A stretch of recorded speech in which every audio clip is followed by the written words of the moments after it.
Hi, this is Dr. Sushma Peruri, colorectal surgeon. So, జనరల్‌గా పైల్స్‌కి మనం మెడికేషన్స్‌తో తగ్గట్లేదు అనుకున్నప్పుడు పైల్స్ ఫిషర్స్ లాంటి పేషెంట్స్‌కి సర్జరీ అనేది అడ్వైస్ చేయడం జరుగుతుంది.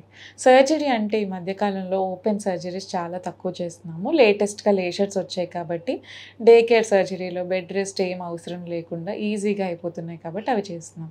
సో, ఏ రకమైన ప్రొసీజర్ చేసినా అసలు మనం సర్జరీకి ముందు ఏం జాగ్రత్తలు తీసుకోవాలి, సర్జరీ తర్వాత కేర్ ఎలా తీసుకోవాలి అనేది ఇప్పుడు చెప్తాను.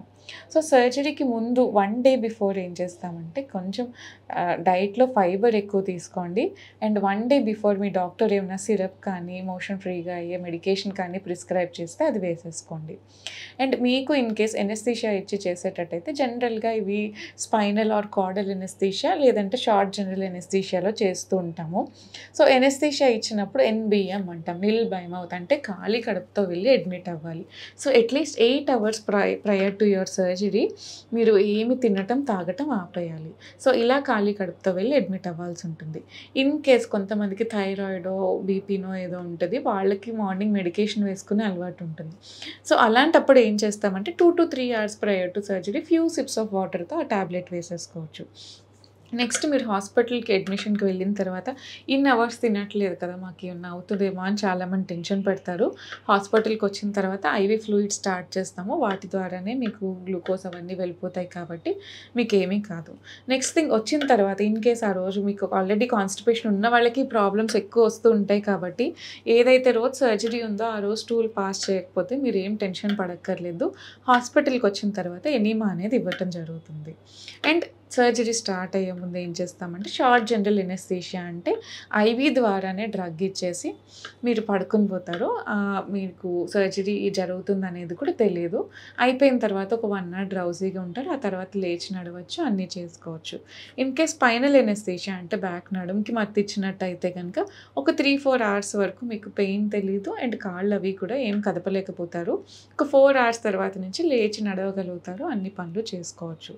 సో, ఇప్పుడు సర్జరీ తర్వాత తీసుకోవాల్సిన జాగ్రత్తలేంటో చెప్తాను. సో, జనరల్‌గా చాలామంది అడ్వాన్స్ స్టేజ్‌లోనే వస్తూ ఉంటారు కాబట్టి ఫిషర్ కంప్లెయింట్ అవ్వనివ్వండి, పైల్స్ కంప్లెయింట్ అవ్వనివ్వండి, ఆ బయటికి వచ్చిన స్కిన్ ట్యాగ్స్ లాంటివి రిమూవ్ చేయడంలో అక్కడ చిన్న చిన్న కట్స్ లాంటివి, వూండ్స్ లాంటివి ఉంటాయి. సో, వీటి నుంచి ఏంటంటే మనకి కొంచెం పెయిన్ అనేది ఇనీషియల్ ఫ్యూ డేస్ ఎక్స్‌పెక్టెడే.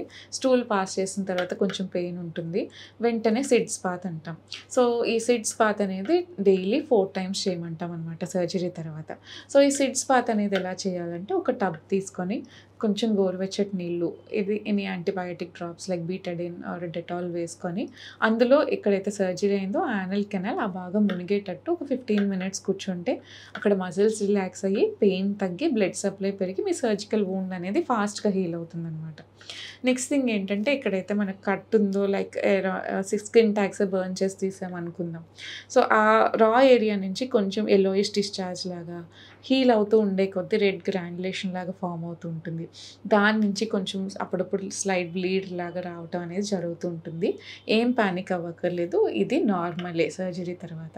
కంప్లీట్‌గా వూండ్ హీల్ అయ్యి డ్రై అయ్యే వరకు ఇలాంటివి చూస్తూ ఉంటాము. డిశ్చార్జ్ బ్లీడ్ లాంటివి. సో, ఏం టెన్షన్ పడక్కర్లేదు. అండ్ చాలామంది చెప్పేదేంటంటే ఇచ్చింగ్ వస్తుంది, నాకేదో అయిపోయింది, మొత్తం ఏరియా అంతా ఇచ్చింగ్ వచ్చేస్తుంది అనుకుంటారు. సో, ఇచ్చింగ్ అనేది హీలింగ్ స్టేజ్‌లో చాలామందికి 99% ఆఫ్ ద పేషెంట్స్‌కి వస్తది. అంటే వూండ్ బాగా హీల్ అవుతున్నట్టు అర్థం. సో, కొత్తగా ఇచ్చింగ్ వచ్చింది అంటే ఏదో కొత్త కంప్లెయింట్ వచ్చినట్టు భయపడక్కర్లేదు. ఇది వూండ్ హీలింగ్ ప్రాసెస్‌లోనే ఒక భాగం.